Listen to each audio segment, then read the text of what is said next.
চোরটা ধর্ষকদের দল। তৃণমূল যেখানে থাকবে সেখানে ধর্ষণ হবে, আর ধর্ষণ যেখানে হবে সেখানেই জেনে নেবে একটা তৃণমূল আছে।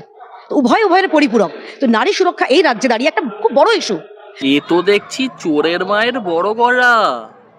যারা নারীদের সুরক্ষা দিতে পারে না, যাদের রাজ্য শাসনে মণিপুর হাতরাসের মতো ঘটনা ঘটে, যাদের দলের নেতারা পশ্চিমবঙ্গের বুকে মেয়েদেরকে বলে খাটে আসার জন্য, তারা দেবে নারীদের সুরক্ষা। আর বলি ম্যাডাম, এই যে এত ঘটনা ঘটেছে আপনাদের বলে শেষ করা যাবে না। মণিপুর, হাতরাস, সেখানে কি টিএমসি ছিল? এতদিন গোবর খেয়ে মিথ্যাচার করতেন জানতাম, এখন তো দেখছি আপনার দলের কুকীর্তিগুলো আমাদের ঘাড়ে চাপিয়ে দিচ্ছেন। বলছি এরম করে আর কতদিন চলবে? এমনিতে আমি জানি কোনো শিক্ষিত ভদ্র মানুষ বিজেপি করে না। যত চোর ছেঁচড়া চিটিংবাজ, তাদেরকে নিয়েই বিজেপি তৈরি। তো যাদের দলটা চোর চিটিংবাজ গুন্ডাদের দিয়ে তৈরি, তারা কি করে নারীদের সুরক্ষা দেবে? তারা তো নারীদের সুরক্ষা হরণ করবে।